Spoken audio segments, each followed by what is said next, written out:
तो आज हम लेकर आए हैं एनसीईआरटी गणित क्लास 10th की एक्सरसाइज 1.3 का क्वेश्चन नंबर 1 और 2। तो क्वेश्चन नंबर 1 क्या कह रहा है, आइए देखते हैं।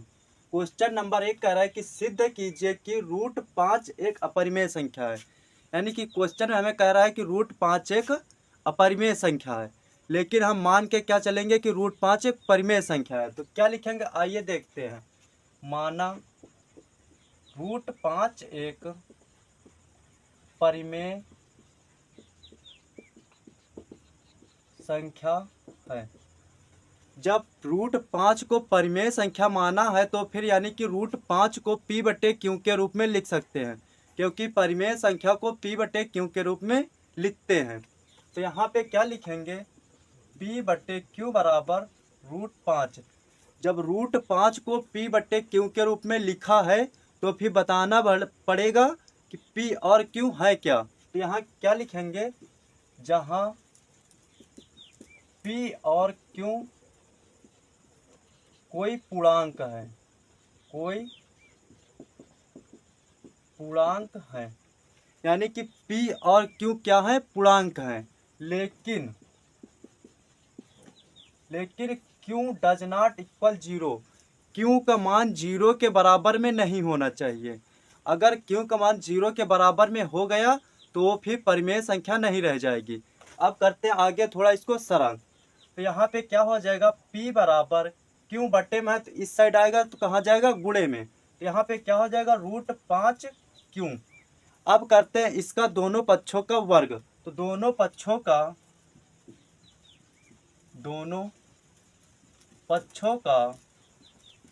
वर्ग करने पर अब इसका दोनों पक्षों का करेंगे वर्ग। तो p का वर्ग क्या हो जाएगा, p स्क्वायर। रूट 5 का वर्ग कितना हो जाएगा, 5। और q का वर्ग कितना हो जाएगा, q स्क्वायर। इसे बना लेते हैं समीकरण नंबर 1। आगे क्या लिखना, आइए देखते हैं। अतः जो p स्क्वायर है, ये वाला जो p स्क्वायर है वो 5 से भाज्य है। p स्क्वायर 5 से भाज्य है। जब p स्क्वायर 5 से भाज्य है यानी कि तो फिर p भी 5 से भाज्य होगी। यहाँ पे क्या लिखा गया कि p स्क्वायर 5 से भाज्य है, यानी कि जो 5 है इस साइड लाएंगे तो यानी कि p स्क्वायर बटे 5 हो जाएगा, यानी कि p स्क्वायर का 1 गुणज 5 होगा। इसलिए p स्क्वायर 5 से भाज्य है तो फिर p भी 5 से भाज्य होगी।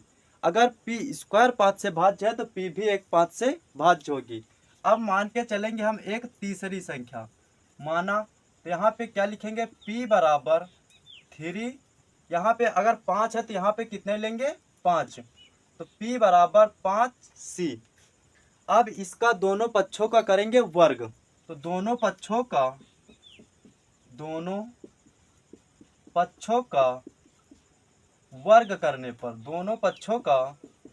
वर्ग करने पर इसका वर्ग करेंगे तो क्या हो जाएगा, p का वर्ग क्या हो जाएगा, p स्क्वायर। 5 का वर्ग कितना हो जाएगा, 25। और c का वर्ग कितना हो जाएगा, c स्क्वायर। अब समीकरण 1 में देखते हैं तो क्या लिखेंगे, समीकरण 1 में क्या देखेंगे, p स्क्वायर बराबर क्या लिखा है, 5q स्क्वायर। इस p स्क्वायर की जगह पे रख देते हैं।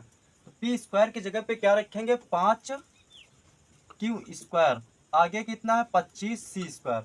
अब इसको काटेंगे तो कितने बार कटेगा, 5 एकम 5, 5 25। तो यहाँ से q स्क्वायर बराबर कितना निकला है, 5c स्क्वायर।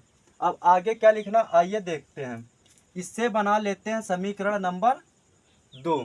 जिस तरह से ये लिखा था उसी तरह नीचे भी लिखना है। तो क्या लिखेंगे, अतः यहाँ पर p स्क्वायर था, लेकिन यहाँ पे क्या है, q स्क्वायर। तो यहाँ पे क्या लिखेंगे, q स्क्वायर 5 से भाज्य है।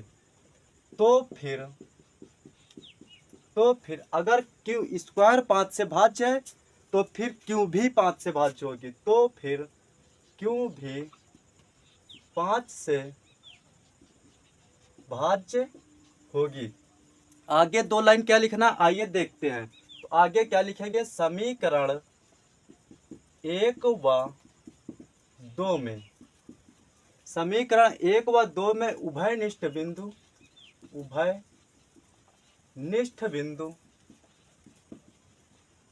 समीकरण 1 और 2 में देखेंगे कि उभयनिष्ठ बिंदु क्या है। तो समीकरण 1 व 2 में देखेंगे कि 5 इस जगह है, 5 इस जगह है, यानी कि 5 दोनों समीकरण में है।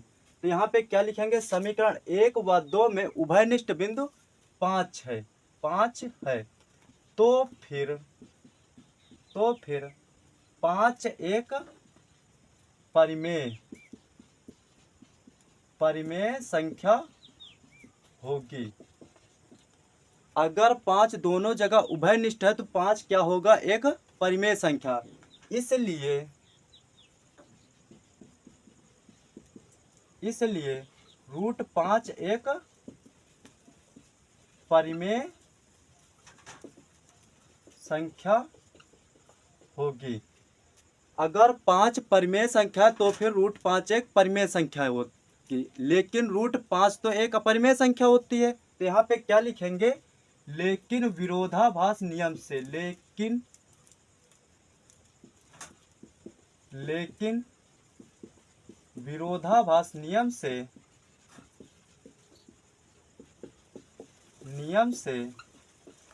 √5 एक अपरिमेय संख्या है।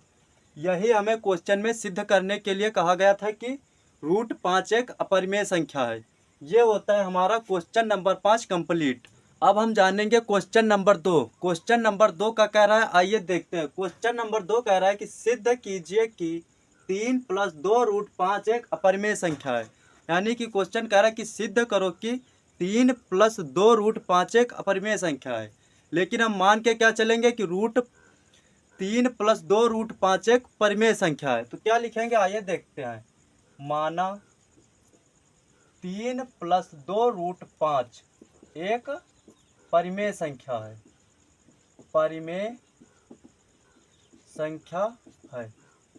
जब 3 + 2 √5 को परिमेय संख्या माना है तो यानी कि P/Q के रूप में लिख सकते हैं, क्योंकि परिमेय संख्या को P/Q के रूप में लिखते हैं। तो यहाँ पे क्या लिखेंगे, P/Q बराबर 3 + 2 √5। यहाँ से हमें निकालना होता है रूट वाली संख्या का मान। यहाँ पे पहले देखना होगा कि P/Q माना है जो परिमेय संख्या, ये बताना भी पड़ेगा कि ये है क्या।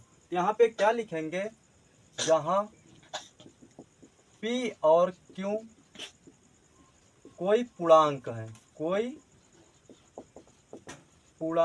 है, लेकिन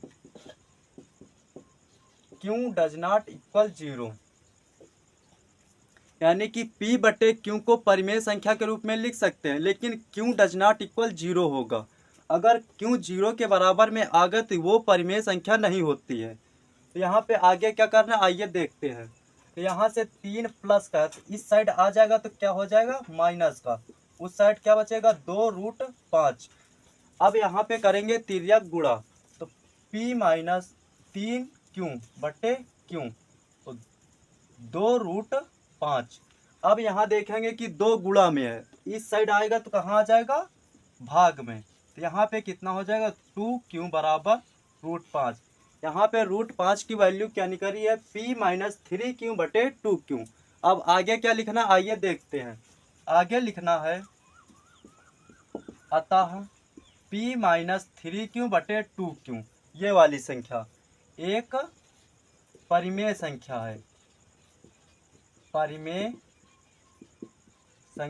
है।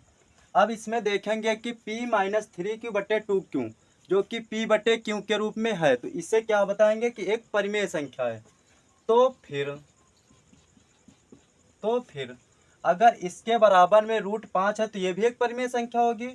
तो फिर √5 एक परिमेय संख्या होगी,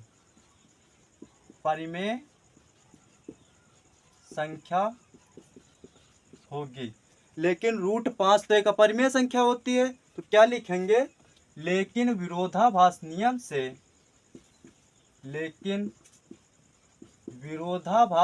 से विरोधाभास नियम से रूट पाँच एक अपरिमेय संख्या है। अपरिमेय संख्या है। अगर रूट पाँच एक अपरिमेय संख्या है तो फिर 3 + 2 रूट 5 भी एक अपरिमेय संख्या होगी। तो फिर 3 + 2 रूट 5 एक अपरिमेय संख्या होगी। अपरिमेय संख्या होगी। ये होता है हमारा क्वेश्चन नंबर 2 कंप्लीट। नंबर 3 कह रहा है कि सिद्ध कीजिए कि निम्नलिखित संख्याएं अपरिमेय है। यानी कि इसमें हमें 3 सवाल दिए गए हैं। 1/√2, 7 रूट 5, 6 + √2। ये सिद्ध करना है कि ये संख्याएं अपरिमेय हैं। तो हम इसका करेंगे पहला पार्ट। इसका पहला पार्ट क्या कह रहा है? 1/√2 यह कह रहा है कि इसे सिद्ध करो कि अपरिमेय संख्या है। लेकिन हम मान के क्या चलेंगे कि यह एक परिमेय संख्या है। यहाँ क्या लिखेंगे? माना 1/√2 एक परिमेय संख्या है। परिमेय संख्या है। अब जब 1/2 को परिमेय संख्या माना है तो इसे P/Q के रूप में लिख सकते हैं, क्योंकि परिमेय संख्याएं P/Q के रूप में होती हैं। तो हम P/Q बराबर 1/√2 परिमेय संख्या जो P/Q के रूप में होती है उन्हें क्या कहते हैं? परिमेय संख्या। जब परिमेय संख्या माना है तो 1/√2 को क्या लिखा है? P/Q के रूप में। अब P/Q रूप तो लिखा है, लेकिन P और Q है क्या ये भी तो बताना पड़ेगा। तो यहाँ पे क्या लिखा जाएगा? जहाँ P और Q कोई पूर्णांक है। लेकिन Q does not equal 0। Q 0 के बराबर में नहीं होना चाहिए। अगर Q 0 के बराबर में आ गए तो वो परिमेय संख्या नहीं होती हैं।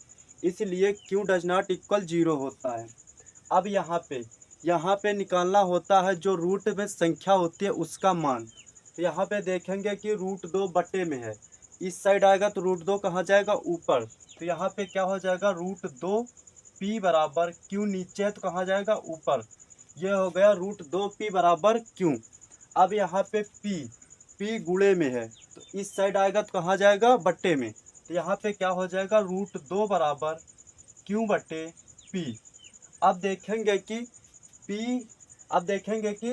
Q/P एक परिमेय संख्या है। तो यहाँ पे क्या लिखेंगे? अतः Q/P एक परिमेय संख्या है। जब Q/P एक परिमेय संख्या है तो फिर √2 भी एक परिमेय संख्या होगी, क्योंकि Q/P के बराबर में है तो वो भी एक परिमेय संख्या होगी ना। तो यहाँ पे क्या लिखेंगे? तो फिर √2 एक परिमेय संख्या होगी। परिमेय संख्या होगी। लेकिन √2 तो एक अपरिमेय संख्या होती है। तो यहाँ पे क्या लिखेंगे? लेकिन विरोधाभास नियम से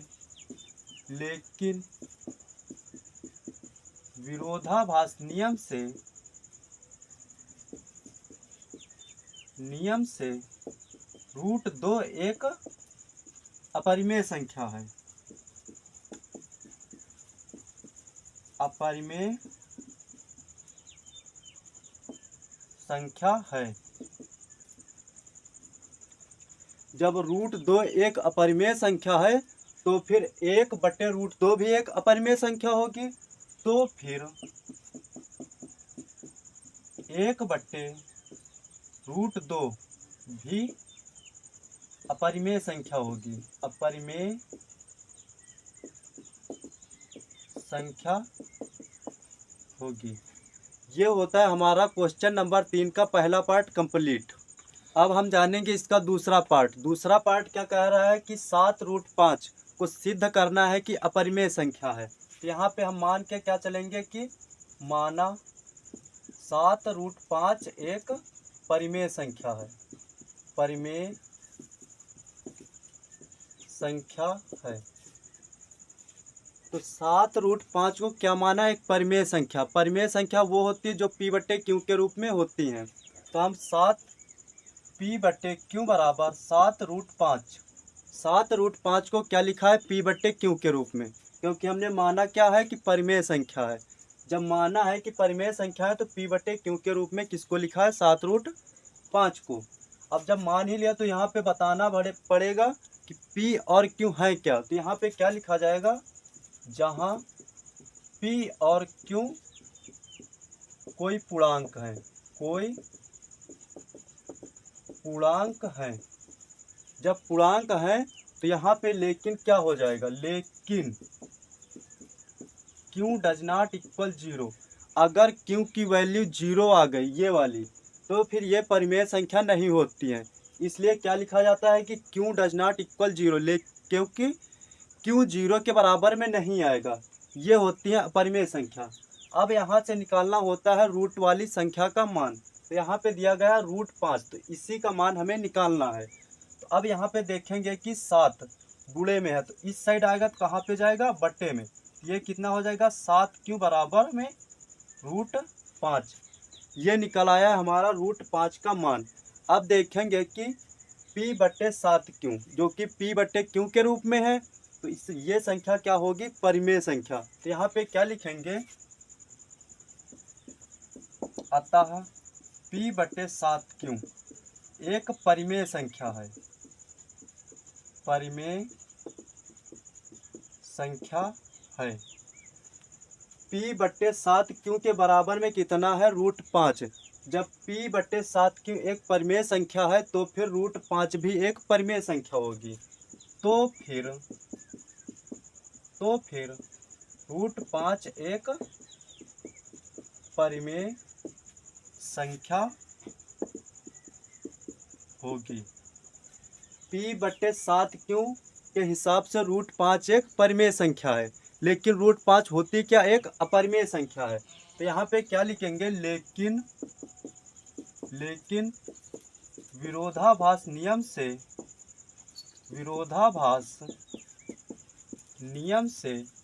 √5 एक अपरिमेय संख्या है, अपरिमेय संख्या है। जब √5 एक अपरिमेय संख्या है तो फिर 7√5 भी एक अपरिमेय संख्या होगी। तो फिर 7√5 एक अपरिमेय संख्या होगी, अपरिमेय संख्या होगी। यही हमें क्वेश्चन में सिद्ध करने के लिए कहा गया था।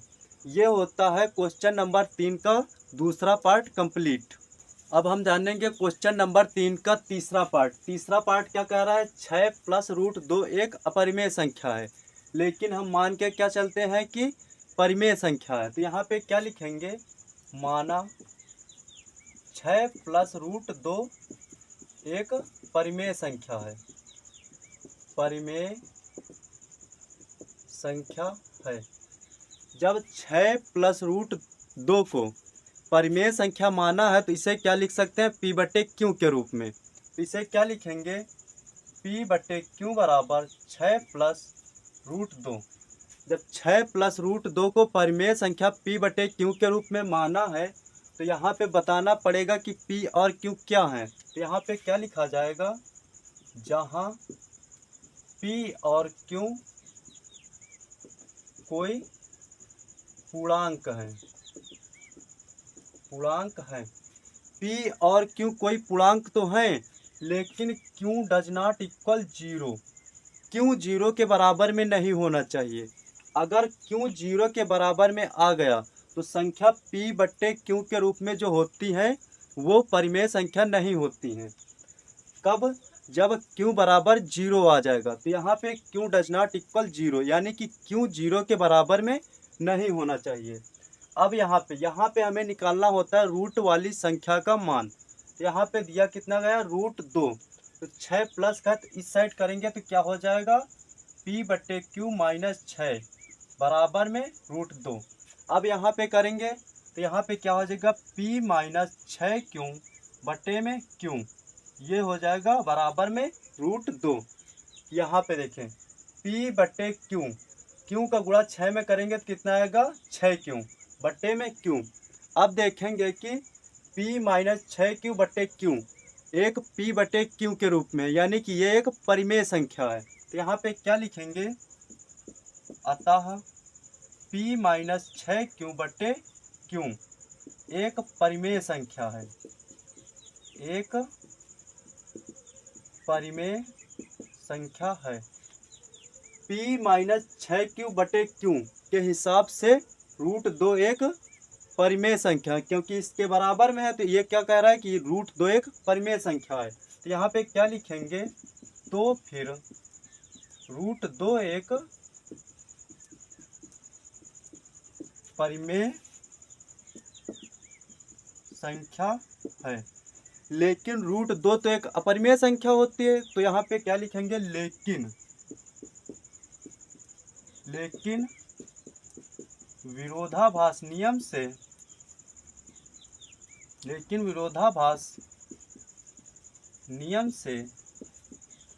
√2 एक अपरिमेय संख्या है,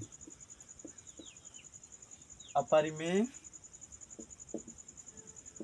संख्या है। जब √2 एक अपरिमेय संख्या है तो फिर 6 प्लस √2 भी एक अपरिमेय संख्या होगी। तो फिर 6 प्लस √2 एक अपरिमेय संख्या होगी, अपरिमेय संख्या होती। ये होता है हमारा क्वेश्चन नंबर 3 कंप्लीट। अगर सेशन अच्छा लगा तो हमारे चैनल को लाइक, शेयर एंड सब्सक्राइब करना ना भूलें।